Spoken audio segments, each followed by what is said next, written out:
നമസ്കാരം. ഞാൻ Thomas P G. കുറച്ച് കഴിഞ്ഞ ആഴ്ച ഞാൻ ആടുകളുമായിട്ട് വന്നിട്ടുണ്ടായിരുന്നു. ആടുകളുടെ കൂടെ തന്നെ ഞാൻ പലതരം കോഴികളെയും വളർത്തുന്നുണ്ട്. കോഴികളെ വളർത്തുന്നത് എന്ന് പറയുന്നത് ശരിക്കും അടയിരിക്കുന്ന പഴയ നമ്മുടെ നഷ്ടപ്പെട്ടു പോയ നാടൻ കോഴികളെ മാത്രമാണ് ഞാനിപ്പോൾ കളക്ട് ചെയ്യുന്നതും പരിപാലിക്കുന്നതും. എന്താണ് അതിൻ്റെ കാരണമെന്ന് ചോദിച്ചാൽ, ഇന്ന് സാധാരണ നമ്മുടെ നാട്ടിലെല്ലാം വളർത്തുന്നത് മുട്ടക്കോഴികളുടെ ഒരു വിപുലീകരണം വന്ന പല വീടുകളും മുട്ടക്കോഴികളെ വളർത്തുന്നതുകൊണ്ട് ശുദ്ധവും നല്ലതുമാകുന്ന ഔഷധ ഗുണമുള്ളതുമാകുന്ന നാടൻ മുട്ടകൾ സുലഭമായി ലഭ്യമാക്കാനും അതുപോലെ തന്നെ നമ്മുടെ സ്ഥലങ്ങളിൽ അതിനെ വിപണനം ചെയ്യാനുമാണ് ഞാൻ ഈ നാടൻ കോഴിയെ വളർത്തുന്നത്. എന്നാൽ പൊതുവെ മുട്ടകളേക്കാൾ ലാഭം കുഞ്ഞുങ്ങളെ വിരിച്ച് തനത് നാടൻ കോഴികളെ കൊടുക്കുന്ന ഒരു പ്രസ്ഥാനമാണ് ഞാൻ കുറച്ച് കോഴികളെ കൂടെ വളർത്തിക്കൊണ്ടിരിക്കുന്നത്. നമുക്ക് ഏതൊക്കെ വെറൈറ്റി കോഴികളാണ് സാർ ഇപ്പം ഫാമിലുള്ളത്? എൻ്റെ ഫാമിലുള്ളത് ഒരു 6-7 തരം കോഴികളുണ്ട്. 1 കരിങ്കോഴി, 2 കാപ്പിരിക്കോഴി, 3 നമ്മുടെ പാലക്കാടൻ നാടൻ കോഴി, അടുത്തത് അസീൽ പോരുകോഴി എന്ന് പറയും, പിന്നെ ചെറിയ ഇനം പഴയ കരിയിലക്കോഴി എന്ന് പറയും, ആ ചെറിയ ഇനം കരിയിലക്കോഴി, പിന്നെ നമ്മുടെ നാടൻ കോഴി തന്നെ വലിപ്പമുള്ളതും ചെറുതുമായ കോഴികൾ, അതെല്ലാം അതിനകത്തുണ്ട്. അങ്ങനെ പിന്നെ വെളിയിലെ ഐറ്റങ്ങൾ എന്ന് പറയുന്നത് അമേരിക്കൻ ഫാൻറ്റം, അങ്ങനെ ചില കോഴികളെ വളർത്തുന്നുണ്ട്. സാറിൻ്റെ ഇപ്പം ഫാമിലെ കോഴികളുടെ പരിപാലനവും കാര്യങ്ങളൊക്കെ എങ്ങനെയാണ് അഴിച്ചുവിട്ടാണോ വളർത്തുന്നത്, കൂട്ടിനകത്തിട്ടാണോ, അതോ അതിന് കൊടുക്കുന്ന ആഹാരങ്ങൾ എന്തൊക്കെയാണ്? ഇതൊക്കെ ഒന്ന് പറഞ്ഞുതരാം. പറയാം. ഞാൻ സാധാരണ ഇവിടെ അഴിച്ചുവിട്ടാണ് കോഴികളെ വളർത്തുന്നത്. കാരണം അഴിച്ചുവിട്ട് കോഴികളെ വളർത്തുന്നതിൻ്റെ ഉദ്ദേശം എന്ന് പറയുന്നത് നമുക്ക് തീറ്റകളുടെ ചിലവ് പരമാവധി കുറയ്ക്കാൻ സാധിക്കും. അതുകൊണ്ട് അഴിച്ചുവിട്ടാണ് കോഴികളെ ഇവിടെ വളർത്തുന്നത്. കുഞ്ഞു കോഴികളെ മാത്രം നമ്മൾ ചെറിയ വലയ്ക്കകത്തിട്ട് കീരിയോ പട്ടിയോ അങ്ങനെയുള്ളതൊന്നും കൊണ്ടുപോകാതിരിക്കാനായിട്ട് കൂടിനകത്തിട്ട് വളർത്തുന്നുണ്ട്. അത് പ്രായപൂർത്തിയാകുന്നതനുസരിച്ച് എല്ലാത്തിനെയും ഓരോരോ സെക്ഷനെ പലതരം കൂടുകളിലാണ് ഇട്ടിരിക്കുന്നത്. ഓരോന്നിനെ പല ദിവസങ്ങളിലായി അഴിച്ചുവിട്ട് തന്നെയാണ് കോഴിയെ വളർത്തുന്നത്. പിന്നെ വിപണന സാധ്യത എന്ന് പറയുന്നത് പൊതുവേ മുട്ട നമുക്ക് സുലഭമായതുകൊണ്ട് നമ്മുടെ നാടൻ കോഴികളുടെ മുട്ടയ്ക്കും മറ്റു മുട്ടകളേക്കാൾ പ്രാധാന്യമുള്ളതുകൊണ്ടും ഞാൻ മുട്ട പൊതുവെ വിരിയിക്കാൻ കുത്തുമുട്ട എന്ന പേരിലാണ് ഞാൻ ഇവിടുന്ന് കൊടുക്കുന്നത്. അല്ലാതെ മുട്ടയുടെ കച്ചവടത്തേക്കാൾ നല്ലത് എനിക്കൊരു ഇൻക്യുബേറ്ററുണ്ട്. കോഴിയെ അട വെക്കുന്നതോടൊപ്പം തന്നെ ഇൻക്യുബേറ്ററിൽ ഞാൻ മുട്ട വെച്ചിട്ട് രണ്ടും ഒരുപോലെ വിരിയുമ്പോൾ ഇൻക്യുബേറ്ററിൽ വിരിഞ്ഞ കുഞ്ഞുങ്ങളെ നാടൻ കോഴിയുടെ കൂടെ വിട്ട് അതിന് വേണ്ട ആദ്യത്തെ ലസോട്ട അങ്ങനെയുള്ള മെഡിസിനൊക്കെ കൊടുത്ത് തള്ളക്കോഴിയുടെ കൂടെ തന്നെ അഴിച്ചുവിട്ട് വളർത്തുകയാണ് ചെയ്യുന്നത്. അതുകൊണ്ടത് നാടൻ ജനുസായി തന്നെ വരുന്നു. ആ കുഞ്ഞുങ്ങളും വളർന്നു വന്ന് അടയിരിക്കുന്നു. അങ്ങനെ ഏകദേശം ഒരു 10-60 കോഴികളും സ്ഥിരമായി ഇവിടെ അടയിരിക്കുന്നുണ്ട്. സാർ ഇപ്പോൾ കുഞ്ഞുങ്ങളുടെ വിപണനത്തെ പറ്റി പറഞ്ഞു. ഇതിനെ നമ്മൾ ജനിച്ച് എത്ര ദിവസം കഴിയുമ്പോൾ മുതലാണ് ഇതിനെ വിപണനത്തിന് തയ്യാറാവുന്നത്? ഞാൻ കറക്റ്റ് 2.5 മാസം കഴിയുമ്പോൾ തൊട്ടാണ് നാടൻ കോഴി കുഞ്ഞുങ്ങളെ കൊടുക്കുന്നത്. അപ്പോഴത്തേക്ക് അതൊരു ഏകദേശം ഒരു 450 ഗ്രാമോളം ആയി കഴിയും.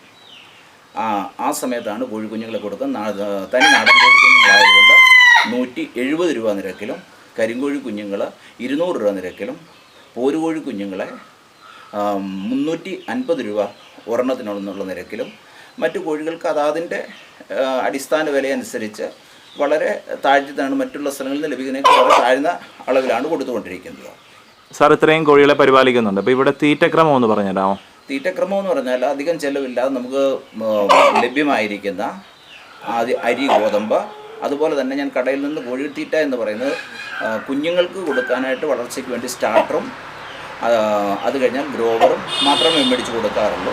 പിന്നെ അരിയും ഗോതമ്പും നമുക്ക് സുലഭമായതനുസരിച്ച്, അല്ല എങ്കിൽ നമ്മുടെ അയ്യത്തുള്ള ചിലവ് ചുരുക്കാനായിട്ട് കൊല വെട്ടിയ വാഴയുടെ പിണ്ടികൾ, അതുപോലെ തന്നെ ഓമയുടെ ഇല, നമ്മുടെ അയ്യത്ത് ലഭ്യമായിട്ടുള്ള പച്ചിലകളെല്ലാം അരിഞ്ഞിങ്ങനെ കൊടുക്കും. പച്ചക്കറി വേസ്റ്റുകളൊക്കെ കൊടുക്കും. അതെല്ലാം ഇതിന് നല്ലത് തന്നെയാണ്. കരിങ്കോഴിയുടെ പൂവനാണിത്.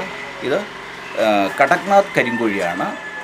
കരിങ്കോഴി ഇതിൻ്റെ ഒരു പ്രത്യേകത എന്ന് പറയുന്നത്, ഇത് സാധാരണ പണ്ട് കാലങ്ങളിൽ നമ്മുടെ പഴയ വൈദ്യന്മാർ ഇതിനെ മരുന്നിനായിട്ട് ഉപയോഗിക്കുന്നുണ്ട്.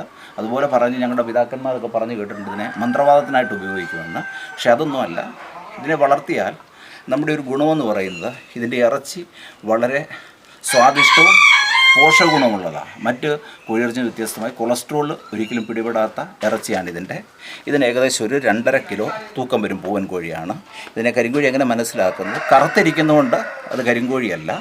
അതിൻ്റെ പൂവ്, ചുണ്ട്, അതിൻ്റെ മാംസഭാഗങ്ങളെല്ലാം ഈ ചിറകിനടിയൊക്കെ നോക്കുമ്പോൾ അറിയാം കറക്റ്റ് കറുത്തായിരിക്കും. ഇതാണ് കരിങ്കോഴി എന്ന് പറയുന്നത്. ഇതിൻ്റെ പൂവൻ ഏകദേശം 2 കിലോ തൊട്ട് 2.5 കിലോ വരെ തൂക്കം വരത്തുള്ളൂ. അതിൽ വലുതായി ഈ കരിങ്കോഴിയുടെ പൂവൻ വരത്തില്ല. പിടയ്ക്കാണെങ്കിൽ 1.25 കിലോയ്ക്കും 2 കിലോയ്ക്കും 1.5 കിലോ തൊട്ട് 2 കിലോയ്ക്ക് താഴെ അതും ഇതേപോലെ തന്നെ ആയിരിക്കും അതിനുള്ള ലക്ഷണങ്ങൾ.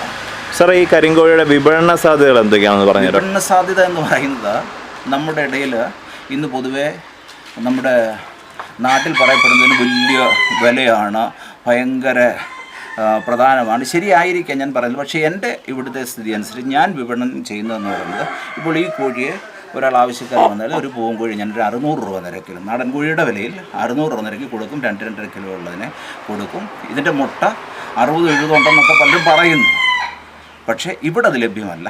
ഇവിടെ ആര് വന്നാലും ഞാൻ 12-നും 15-നും ഇടയ്ക്ക് ഉള്ള വിലയിൽ ഞാൻ കൊടുക്കുന്നതായിരിക്കും. കരിങ്കോഴിയുടെ മുട്ട എപ്പോഴും സുലഭമാണ്. എനിക്ക് കരിങ്കോഴിയുടെ 2 കരിങ്കോഴിയുടെ പൂവിനും അതുപോലെ തന്നെ പെടകൾ 12 എണ്ണത്തോളം പെടകളുമുണ്ട്. അതുകൊണ്ട് എപ്പോൾ ആര് വന്നാലും അതിൻ്റെ കുഞ്ഞുങ്ങളെയും കൊടുക്കാൻ സാധിക്കും. കൊച്ചു കുഞ്ഞുങ്ങളെ മറ്റ് എല്ലാവരും കൊടുക്കുന്ന 250 അല്ല, ഇവിടെ വെറും 200 രൂപയ്ക്ക് തന്നെ 2-3 മാസമായ കുഞ്ഞുങ്ങളെ ഇവിടെ ലഭ്യമാണ്. ഇതാണ് അസീലിൻ്റെ പൂവൻ കോഴിയാണിത്. ഇതിപ്പം 4 മാസം പ്രായമായതാണ് അസീലിൻ്റെ പൂവൻ കോഴി. ഇതിന് കാലുകൾക്ക് നീളവും അതുപോലെ തന്നെ ബലിഷ്ഠമായ കാലുകളാണ് ഇതിൻ്റെ ചുണ്ട് ശ്രദ്ധിച്ചാൽ ഭയങ്കര കട്ടി കൂടി ചുണ്ടായിരിക്കും ഇതിപ്പോൾ തന്നെ ഒരു 2 കിലോയ്ക്ക് അടുത്ത് ഭാരമുണ്ട്. ഏകദേശം 4 മാസമായപ്പോൾ തന്നെ നല്ല സൗന്ദര്യമുള്ള നല്ല കോഴിയാണ്. സാധാരണ ഇതിനെ നമ്മൾ ഉപയോഗിക്കുന്നത് ഇവിടെ ഉപയോഗിക്കുന്നതെന്ന് പറയുന്നത് നമ്മൾ വിൽപ്പനയ്ക്ക് മാത്രമാണ്. വേറൊരു ഇനം കാപ്പിരിക്കോഴിയുടെ കുഞ്ഞുങ്ങൾ. കാപ്പിരിക്കോഴി എന്ന് പറയുമ്പോൾ നമുക്കറിയാം പണ്ട് നാടുകളിലും നമ്മുടെ വീടുകളിലെല്ലാം സുലഭമായിരുന്ന മുള്ളം കോഴിയെന്നും ഇതിന് പറയും. കാപ്പിരിക്കോഴി ഇതിനുള്ളൊരു പ്രത്യേകത എന്ന് പറഞ്ഞാൽ കാണാൻ ഭയങ്കര രസവും. ഇത് തൂക്കമെന്ന് പറയുന്നത് ഏകദേശം 3-4 കിലോയോളം ഇതിൻ്റെ കുഞ്ഞുങ്ങളല്ല വലിയ കോഴികൾക്ക് ഒരു 3-4 കിലോയോളം ആകുന്നതാണ്. ഇത് ഒരു പൂവൻ കുഞ്ഞാണിത്. ആണ് ഫ്ലൈങ് ഡക്ക് അഥവാ മണിത്താറാവ് എന്നറിയപ്പെടുന്നത്. ഇതിപ്പോൾ ഒരു 6 മാസമായ കുഞ്ഞാണ്. മുട്ടയിടാറായി വരുന്നതേ ഉള്ളൂ. ഇതിൻ്റെ പ്രത്യേകത എന്ന് പറയുന്നത് ഇതൊരു പെൺ ഫ്ലൈങ് ഡക്കാണ്. കാരണം ആണിനെയും പെണ്ണെ അറിയും. ഇതിൻ്റെ മുന്നിലെ പൂവ് കൊണ്ടാണ്. ആണിന് ഇവിടെ എല്ലാം മണി പോലെ വന്ന് നല്ലോണം ചുമന്നിരിക്കും. പെണ്ണുങ്ങൾക്ക് ഇതുപോലെ ഈ ചെറുത് മാത്രമേ കാണുകയുള്ളൂ. ഇത് ഏകദേശം ഇതിൻ്റെ പെട 4 കിലോയ്ക്ക് മേളിൽ വരും. പൂവനാവുമ്പോൾ 6-7 കിലോ വരും. ഇത് മണിത്താറാവിൻ്റെ കേവലം ഒരു ദിവസം പ്രായമായ കുഞ്ഞാണ്. ഇത് തള്ള തന്നെ അടയിരുന്ന് ഇതിൻ്റെ കുഞ്ഞുങ്ങളെല്ലാം കിട്ടും. എത്ര മുട്ടയിട്ടാലും കുഞ്ഞുങ്ങൾ നമുക്ക് ആവശ്യമാണെങ്കിൽ ആ മുട്ട തൊടാതിരുന്നാൽ മതി. തള്ള തന്നെ കയറി തൻ്റെ അടിയിലെ പൂടയൊക്കെ പൊഴിച്ച് നല്ല രീതിയിൽ കുഞ്ഞുങ്ങളെ വിരിച്ച് നമുക്ക് തള്ള തന്നെ തരുന്നതാണ്. അതുകൊണ്ട് ഇതിനെ വളർത്തുന്നത് നല്ല ലാഭമാണ്. ഗൂസിൻ്റെ 3 തരമുണ്ട്. കാരണം ഇത് തനി വെള്ളം, ഇതിനാണ് ഏറ്റവും ഡിമാൻഡ് കൂടുതൽ. ഇതിൻ്റെ കുഞ്ഞുങ്ങൾക്ക് 1000 രൂപയോളം വില വരും ഇതിൻ്റെ കുഞ്ഞുങ്ങൾക്ക്. പിന്നെ കറുപ്പ് കളറുള്ളതുണ്ട്, അതുപോലെ തന്നെ ചെങ്കല്ല് കളറുള്ളതുണ്ട്. 3 ഇനമാണ്. ഇത് ഏകദേശം ഒരു 10-12 കിലോകളൊക്കെ വരുന്നതാണ്. വർഷത്തിൽ കുറഞ്ഞത് ഒരു 8 മുട്ട 6 മുട്ട ഇടത്തുള്ളൂ. കുഞ്ഞുങ്ങളും നല്ല രീതിയിൽ കെയർ ചെയ്തെങ്കിലേ കുഞ്ഞുങ്ങളെ കിട്ടത്തുള്ളൂ. നല്ല ബുദ്ധിമുട്ടാണ്. ചേട്ടാ, ഗൂസിനെ പലരും പറഞ്ഞിട്ടുണ്ട് എൻ്റെ ആൺ പെൺ വേറെ തിരിച്ചെടുക്കാൻ ബുദ്ധിമുട്ടാണ്. അതെങ്ങനെ തിരിച്ചറിയുന്നത്? അത് തിരിച്ചറിയുന്നുണ്ട്. ഇതിൻ്റെ കുഞ്ഞുങ്ങൾക്ക് ഇതിൻ്റെ തലയിൽ തണ്ട ചുണ്ടിന് മുകളിലൊരു മുഴ കണ്ടോ? അത് പൂവന് വലിയ മുഴയും ചെറിയ വ്യത്യാസം കാണും പെടയ്ക്ക്. അങ്ങനെ ഇതിനെ തിരിച്ചറിയത്തുള്ളൂ. സാർ, ഇപ്പോൾ ധാരാളം ആൾക്കാർ ഈ മുട്ടക്കോഴി വളർത്തൽ അല്ലെന്നുണ്ടെങ്കിൽ കോഴി വളർത്തലായിട്ട് ഇറച്ചിക്കോഴിയോ അങ്ങനെ ധാരാളം ആൾക്കാർ കടന്നു വരുന്നുണ്ട്. കൂടുതലും വീട്ടമ്മമാരാണ് വരുന്നത്. അപ്പോൾ ഈ രംഗത്തോട്ട് പുതിയതായിട്ട് വരുന്നവർക്ക് ഏത് രീതിയിൽ വളർത്തി കഴിഞ്ഞാൽ കോഴി വളർത്തൽ മുമ്പോട്ട് വിജയകരമായിട്ട് കൊണ്ടുപോകാൻ പറ്റും? സാധാരണ നമ്മുടെ നാട്ടിൻപുറങ്ങളിൽ വീട്ടിലിരിക്കുന്ന വീട്ടമ്മമാർക്ക് ചെയ്യാൻ പറ്റിയ നല്ലൊരു ബിസിനസ്സാണ് കോഴി വളർത്തുക എന്നുള്ളത്. കാരണം അതിനിപ്പോൾ ഗവൺമെൻറ് തന്നെ പല സ്കീമുകളിൽ ഉൾപ്പെടുത്തി അവർക്ക് കോഴികളെ പഞ്ചായത്ത് വഴിയും ബ്ലോക്ക് വഴിയൊക്കെ വിതരണം ചെയ്യുന്നുണ്ട്. അപ്പോൾ ഒരു കാര്യം മനസ്സിലാക്കേണ്ടത്, ഈ കൊണ്ടുപോകുന്ന പലർക്കും ഈ കോഴികളെ വേണ്ട രീതിയിൽ നല്ല രീതിയിലൊരു പ്രതിഫലം കിട്ടാതെ അവർ കോഴി ബിസിനസ്സിൽ നിന്ന് തന്നെ മാറുന്നൊരു അനുഭവമുണ്ട്. ആഗ്രഹം കൊണ്ട് വളർത്തുന്നവർ പലരും അവരുടെ അറിവില്ലായ്മ കൊണ്ട് അവരുടെ കോഴികളുടെ നഷ്ടത്തിൽ കലാശിക്കുന്നുണ്ട്. എന്നാൽ എൻ്റെ ഒരു തീരുമാനം അനുസരിച്ച് നമ്മൾ മുട്ടക്കോഴിയെ വളർത്തുന്നതോടൊപ്പം തന്നെ ഒരു 4 നാടൻ കോഴിയെ കൂടെ വളർത്തിയാൽ ഈ മുട്ടക്കോഴിയുടെ മുട്ട നാടൻ കോഴിയുടെ അടിയിൽ വെച്ച് വിരിച്ചാൽ അങ്ങനെയും കുഞ്ഞുങ്ങളെ കിട്ടും. അതുപോലെ തന്നെ എനിക്ക് ഒരു ഇൻക്യുബേറ്റർ ഉണ്ട്. കോഴി അടവെക്കുന്ന സെയിം ദിവസം തന്നെ ഈ ഇൻക്യുബേറ്ററിലും നമ്മൾ മുട്ട വെച്ചാൽ കൃത്യസമയത്ത് കോഴിക്കുഞ്ഞും ഇൻക്യുബേറ്ററിലും ആ മുട്ട വിരിയും. അപ്പോൾ ആ തള്ളക്കോഴിയുടെ കൂടെ തന്നെ ഈ കുഞ്ഞുങ്ങളെ കൂടെ വളർത്തിയാൽ നമുക്ക് നല്ല ഒരു ബിസിനസ്സായി തീരുവാനിടയാകും. മുട്ടയേക്കാൾ പ്രധാനം മുട്ടയ്ക്ക് കാരണം നമുക്ക് വീട്ടമ്മമാർക്ക് സാധാരണ നാടൻ മുട്ട എന്ന് പറഞ്ഞ് ലഭിക്കുന്ന 7 രൂപയെ കിട്ടത്തുള്ളൂ കൂടി വന്നാൽ വീട്ടിൽ നിന്ന് കൊടുക്കുമ്പോൾ. പക്ഷെ നാടൻ കോഴിയെ വളർത്തി മുട്ട നമ്മൾ കൊടുക്കുകയാണെങ്കിൽ ഏകദേശം ഒരു മുട്ടയ്ക്ക് 10 രൂപ വരെ വെച്ച് നമുക്ക് കിട്ടും. ഇൻക്യുബേറ്ററിൽ വെച്ച് അല്ലെങ്കിൽ അട വെച്ച് കുഞ്ഞുങ്ങളെ വളർത്തിയാൽ നമുക്ക് ഒരു കോഴിക്കുഞ്ഞിന് നാടൻ കോഴിക്കുഞ്ഞിന് ഒരു ദിവസം ഓൾഡ് ആകുമ്പോഴത്തേക്കൊരു 50 മുതൽ 80 രൂപയ്ക്ക് വരെ വിൽക്കാൻ സാധിക്കും. അല്ല ഒരു മാസം കഴിഞ്ഞ് വിൽക്കുമ്പോഴത്തേക്ക് നമുക്ക് 150 അല്ലെങ്കിൽ 200 രൂപ നാടൻ കോഴിയുടെ കിട്ടും. തനി പ്യൂർ നാടൻ കോഴിയുടെ. മറ്റ് നാടൻ കോഴിയുടെ അതിനേക്കാൾ വിലയായിട്ട് നമുക്ക് മേടിക്കാൻ സാധിക്കും. നാടൻ കോഴി ജനിസനെ ഞാൻ നേരത്തെ പറഞ്ഞതുപോലെ കാപ്പിരിക്കോഴിയുണ്ട്, കരിങ്കോഴിയുണ്ട്, അതുപോലെ തന്നെ അടയിരിക്കുന്ന പാലക്കാടൻ കോഴിയുണ്ട്, കരിയിലക്കോഴിയുണ്ട്. ഇതെല്ലാം അടയിരിക്കുന്ന ജനിസാണ്. അപ്പോൾ ഞാനിവിടെ വളർന്ന അടയിരിക്കുന്ന കോഴികളെ മാത്രമേ വളർത്തുന്നുള്ളൂ. അപ്പം അതൊരു നല്ല ബിസിനസ്സായിരിക്കും. സാധാരണക്കാരൻ്റെ വീട്ടമ്മമാർക്ക് നല്ലൊരു ബിസിനസ്സായിരിക്കും. അതുപോലെ തന്നെ ഇതിനെ വളർത്തുമ്പം കോഴിത്തീറ്റയുടെ മുട്ടക്കോഴി നമ്മൾ വളർത്തുമ്പം കോഴിത്തീറ്റയുടെ വിലക്കയറ്റം ഒരു പ്രധാന ഘടകമാണ്. കാരണം നമ്മൾ പ്രതീക്ഷിക്കുന്ന ലാഭം അതിൽ നിന്ന് ലഭിക്കുന്നില്ല.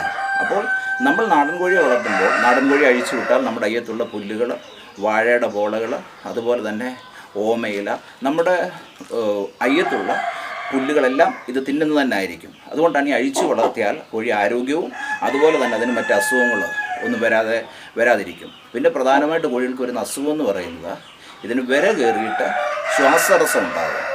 അങ്ങനെയാണ് പലരുടെയും കോഴികൾ ചത്തുപോകുന്നത്. അതുപോലെ കോഴി വസന്ത എന്ന് പറഞ്ഞ ഒരു രോഗം വരും. അത് തുടക്കത്തിൻ്റെ പരിചയക്കുറവ് കൊണ്ട് വരുന്നതാണ്. നമ്മളതിനെ വളരെ ക്ലീനായ പാത്രത്തിൽ വേണം, വളരെ വൃത്തിയായിട്ട് തന്നെ കോഴിക്കൂടും പരിസരങ്ങളും അതുപോലെ തന്നെ അതിന് കൊടുക്കുന്ന ആഹാരം കൊടുക്കുന്ന പാത്രങ്ങൾ പോലും നല്ല വൃത്തിയിൽ തന്നെ കഴുകിയെങ്കിൽ കോഴികൾക്ക് മറ്റ് അസുഖങ്ങൾ വരാതിരിക്കുകയുള്ളൂ. അങ്ങനെ വളർത്താൻ നോക്കുകയാണെങ്കിൽ ഇച്ചിരി ഒന്ന് മെനക്കെട്ടാൽ ഒത്തിരി ലാഭമെന്ന് ഞാൻ പറയുന്നില്ല, എങ്കിലും നമ്മുടെ നഷ്ടമൊക്കെ നികന്ന് മുൻപോട്ട് പോകാൻ തക്ക നമുക്കിടയാകും.